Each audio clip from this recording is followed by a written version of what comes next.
हाय दोस्तों, स्वागत है मेरा यूट्यूब चैनल। आज मैं आप लोगों को ये बताऊंगा कि पोल को कैसे इरेक्ट कैसे करते हैं, प्लांट कैसे करते हैं। ये आपको पोल दिख रहा होगा, इसे इरेक्ट कैसे करते हैं, क्या क्या मटेरियल यूज़ होगा और पोल का कितना हिस्सा जो है हम लोग ज़मीन में प्लांट करेंगे, इरेक्ट करेंगे। ये सब चीज़ें हम लोग देखेंगे, स्टैंडर्ड देखेंगे इसकी क्या क्या होती है। सबसे पहले हम लोग देखेंगे क्या क्या मटेरियल चाहिए जब मुझे कोई भी पोल को प्लांट करना हो, इरेक्ट करना हो तो क्या क्या मटेरियल चाहिए। सबसे पहला मटेरियल चाहिए दोस्तों मुझे स्टोन बेस प्लेट चाहिए। स्टोन बेस प्लेट ये क्या होता है? स्टोन बेस प्लेट ये स्टोन का बना होता है और ये बेस और ये प्लेट, ये प्लेट की तरह है और ये स्टोन का बना होता है। और ये बेस क्या है? ये पोल बेसिकली ये बेस का ही काम कर रहा है। जब हम लोग पोल को इरेक्ट करते हैं तो जब गड्ढा करते हैं हम लोग तो सबसे नीचे में क्या रखते हैं? स्टोन बेस प्लेट को ही रखते हैं। इसी के ऊपर जो हो तो क्या होता है दोस्तों, आपको पोल को रखा जाता है। इसलिए पोल के लिए ये बेस का काम कर रहा है, इसलिए इसे बोलते हैं स्टोन बेस प्लेट। ठीक है, ये स्क्वायर के फॉर्म में रहेगा। इसकी लंबाई और चौड़ाई कितनी होगी? 450 mm की इसकी लंबाई और चौड़ाई होगी। ठीक है, और इसकी मोटाई की बात करें दोस्तों तो ये 75 mm की होगी। चलिए इसे हम फिगर में देखेंगे कहाँ पर होता है, कैसे रखते हैं। ये सब सारी चीज़ें आपको धीरे धीरे आगे क्लियर होते जाएगी। दूसरा चीज़ हमें क्या चाहिए दोस्तों? ब्रिक्स चाहिए।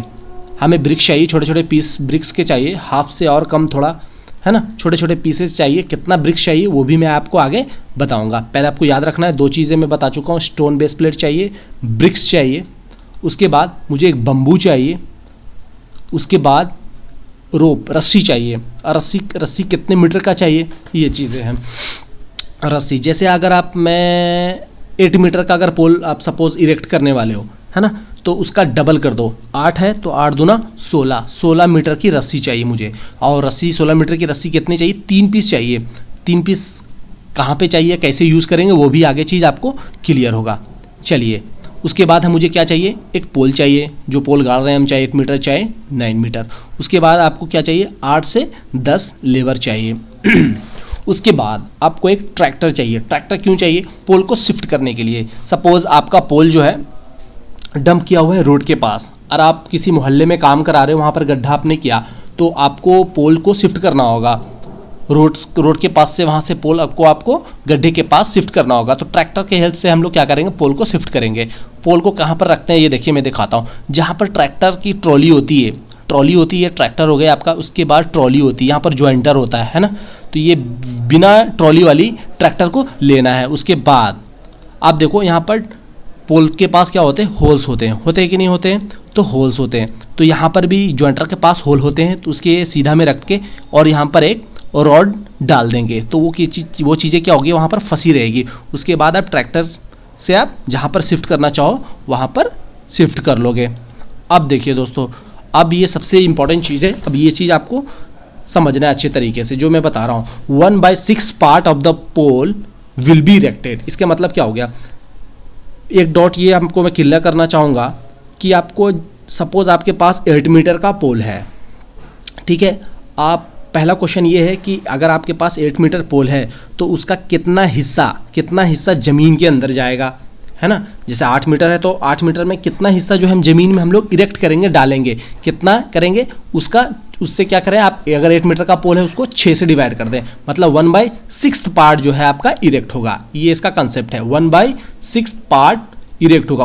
कितने का भी कहे मीटर हो, चाहे वो 8 मीटर का हो, चाहे 9 मीटर का हो, चाहे 13 मीटर का हो। सपोज फॉर एग्जांपल अगर आपके पास 8 मीटर का पोल है तो उस 8 मीटर का पोल का कितना हिस्सा मुझे ज़मीन के अंदर प्लांट करना है, तो क्या करेंगे? 8/6 से डिवाइड कर देंगे तो कितना आया? 1.33 मीटर। मतलब अगर 8 मीटर का आपके पास पोल है तो आपको 1.3 मीटर क्या होगा? उतना हिस्सा जो है आपको ज़मीन के अंदर हम लोग गाड़ देंगे, इरेक्ट कर देंगे। अगर 9 मीटर का है फिर 6 से डिवाइड कर दीजिए आप, तो आपका आ रहा है 1.5 मीटर। मतलब अगर 9 मीटर का पोल है तो 1.5 मीटर वो ज़मीन के अंदर जाएगी। अगर आपके पास 13 मीटर है रेल पोल जो होती है दोस्तों वो 13 मीटर की होती है, तो उसे भी हम 6 से डिवाइड कर देंगे तो आपका कितना आ गया?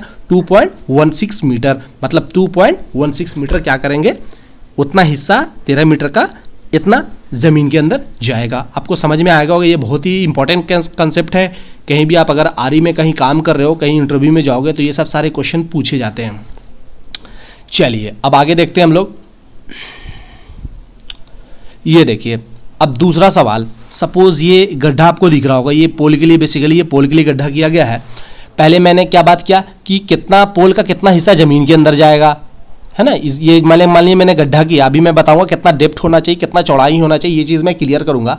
बट पहले क्वेश्चन मेरा ये था कि कितना अंदर जाएगा, इस गड्ढे के कितना अंदर जाएगा कोई भी पोल हो, चाहे 8 मीटर, चाहे 9 मीटर, चाहे 13 मीटर का। तो मैंने यहाँ पर बता दिया है कि अगर 8 मीटर है तो 1.3 मीटर ज़मीन के अंदर जाएगा, अगर 9 मीटर है तो 1.5 मीटर ज़मीन के अंदर जाएगा, अगर 13 मीटर का पोल है तो 2.16 मीटर ज़मीन के अंदर जाएगा। चलिए अब मैं दूसरी चीज़ बता रहा हूँ कि गड्ढा कितना, इसका डेप्थ कितना रखना है, इसकी गहराई कितनी रखनी, कितना अंदर तक इसे गड्ढा करना है, ये चीज़ें ये आपको मैं क्लियर करूँगा। चलिए अच्छा, इससे पहले मैं एक चीज़ और दिखा दूँ, डेप्थ ऑफ डिगिंग। इससे पहले मैं एक चीज़ें और बता दूँ। मैंने बताया था दोस्तों कि बेस प्लेट को क्या करते हैं, सबसे नीचे में रखते हैं। जब मैंने गड्ढा किया, सपोज मैंने ये गड्ढा कर दिया है ना, पोल के लिए गड्ढा कर दिया, उसके सबसे नीचे क्या रखते हैं हम लोग, बेस प्लेट रखते हैं। इस बेस प्लेट के बीच में क्या रख देते हैं, पोल को, कोई भी पोल हो, चाहे 8 मीटर चाहे 9 मीटर, इसके बीच में रख देते हैं, है ना। तो ये बेस प्लेट रखते हैं। उसके बाद आपको अगर डेप्थ कितना होना चाहिए ये मैं बता रहा हूँ। ये देखिए डेप्थ ऑफ डिगिंग, डिगिंग मतलब हो गया आपका गड्ढा, गड्ढा कितना करेंगे, वो गड्ढा की गहराई कितनी होनी चाहिए, वो चीज़ है। ये जो है ना गड्ढा आपको जो दिख रहा है, उसकी गड्ढा की गहराई कितना होना होगा वो मैं बताऊँगा। सपोज़ आपके पास 8 मीटर पीएससी पोल है, अगर आपके पास 8 मीटर पीएससी पोल है तो कितना गड्ढा करोगे, ये तो फिक्स है आपको कि 1.3 मीटर जो है आपका 8 मीटर के लिए 1.3 मीटर का हिस्सा जो है आपका ज़मीन के अंदर जाएगा। उससे पहले हम लोग क्या डालते हैं, हम लोग बेस प्लेट डालते हैं। बेस प्लेट डालते हैं कि नहीं, क्या डालते हैं, इस गड्ढे में इस बेस प्लेट भी तो अपना जगह ले रहा है, जिसकी मोटाई कितनी है 75 mm मैं बता चुका हूँ। तो 75 mm प्लस 1.3 मीटर पोल का इतना हिस्सा जो है 1.3 मीटर वो अंदर जाएगा, और आपका 75 mm इसकी मोटाई है। तो दोनों को जोड़ दो आप, 1.3 मीटर प्लस 0.75 मीटर, ये दोनों को जोड़ दोगे तो कितना आएगा 1.4 मीटर। मतलब इसकी गहराई कितनी होनी चाहिए, गहराई कितनी होनी चाहिए, टोटल गहराई कितनी होनी चाहिए 1.4 मीटर। समझ गए। जैसे कि 9 मीटर की पोल है तो मैंने कितना हिस्सा प्लांट होना चाहिए, वो क्या करते थे हम लोग 9 को 6 से डिवाइड कर देते थे। तो 6 से डिवाइड करते तो हमें कितना आता था, 1.5 मीटर आता था कि नहीं आता था। ये देखिए 9 को हम लोग क्या करते थे 6 से डिवाइड करते थे तो आया 1.5 मीटर। मतलब इतना हिस्सा जो है 9 मीटर का 1.5 मीटर जो है अंदर जाएगा। तो हम लोग यहाँ पर लिखे हैं 9 मीटर के लिए 1.5 मीटर हिस्सा जो है ज़मीन के अंदर जाएगा। और ये आपका बेस प्लेट, क्योंकि हम लोग ज़मीन के बेस में क्या डालते हैं, बेस प्लेट डालते हैं। तो ये बेस प्लेट की मोटाई और ये जो इतना पोल जाएगा उसका, तो उसे अगर दोनों को जोड़ दिया तो कितना आया 1.75 मीटर आएगा। अगर 13 मीटर रेल पोल है तो उसको भी हम लोग 13 को 6 से डिवाइड करते हैं तो हमें कितना आता है 2.16 मीटर वो, और आपका बेस प्लेट तो आ गया 2.241 मीटर। तो इतना गड्ढा कर लेंगे हम लोग। उसके बाद ये देखिए आप डायमेट्रिकली दिखिए, आपको दिखेगा, ये देखिए आपका गड्ढा है। तो ये गड्ढा जो है यहाँ पर डेप्थ इसका मैंने कितना लिया 1.5 मीटर। ये देखिए दोस्तों प्रैक्टिकली जो हम लोग, चाहे वो 8 मीटर पोल हो चाहे 9 मीटर का पोल हो, तो हम लोग जो है गड्ढा कितना करते हैं 1.5 मीटर अप्रॉक्सीमेट हम लोग 1.5 मीटर लेके चलते हैं, चाहे 8 मीटर हो चाहे 9 मीटर हो। जैसे कि यहाँ पर मैं सपोज 8 मीटर इरेक्ट करना है चाहे 9 मीटर, तो हम लोग क्या करते हैं सिंपली 1.5 मीटर का गड्ढा करा देते हैं। 1.5 मीटर का ये डेप्थ, इसकी गहराई डेप्थ कितना लेंगे 1.5 मीटर। उसकी बाद इसकी चौड़ाई कितना लेना है हमें 500 mm, 500 mm लेना है। 500 mm क्यों लेना है, 500 mm इसलिए लेना है क्योंकि बेस प्लेट का जो आपका कितना है 450 mm, 450 mm तो इसके अंदर कैसे जाएगा 450 mm है और ये 500 mm है। अगर मैं 450 mm चौड़ाई करूंगा तो ये क्या होगा, नीचे नहीं जा पाएगा, फंस जाएगा। इसलिए 450 mm से थोड़ा हम लोग बढ़ा के लेके चलते हैं। तो हम लोग 500 mm का अगर चौड़ाई करते हैं तो ये 450 mm का जो बेस प्लेट है आसानी से चला जाएगा गड्ढे में।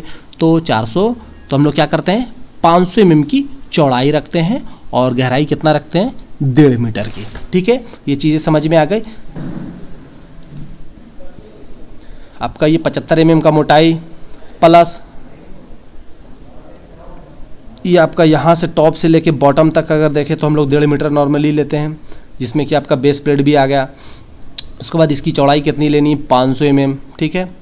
उसके बाद अब देखिए हमें क्या क्या चाहिए था, मैंने शुरू में बताया था। एक बम्बू चाहिए आपको, ब्रिक्स चाहिए आपको, स्टोन प्लेट चाहिए आपको, रस्सी चाहिए आपको, मैन पावर चाहिए आपको, एक पोल चाहिए। यहीं से आपको सारी चीज़ क्लियर हो गया। मतलब ये जो मैंने गड्ढा किया था, ये बेस प्लेट डाल दिया, तो यहाँ पर हम लोग क्या करेंगे, पोल को यहाँ पर सेंटर में रख देंगे।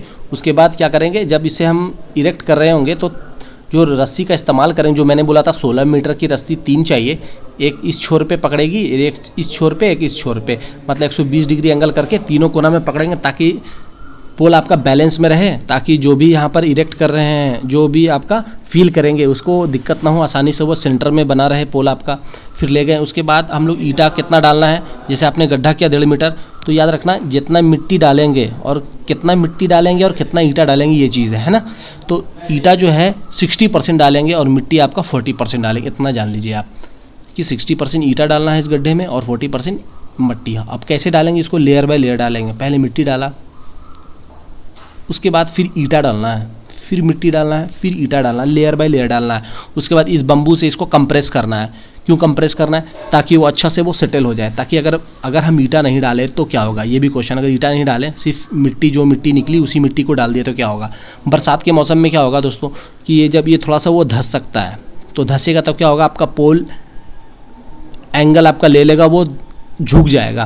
कहीं कहीं पर आपने देखा भी होगा, कहीं पर पोल झुक जाते हैं। क्यों झुक जाते हैं, कि वहाँ पर सही मात्रा में ईटा नहीं दिया गया हो या ईटा नहीं दिया गया, इसलिए क्या होता है, पोल झुक जाता है। ये अगर आपके मोहल्ले में कभी भी काम हो दोस्तों, तो ज़रूर से आप ईटा ज़रूर डलवाएं। अगर आप ईटा नहीं डलवाओगे तो पोल आपका ज़्यादा लॉन्ग लाइफ नहीं रहेगी, वो झुक सकती है, गिर भी सकती है।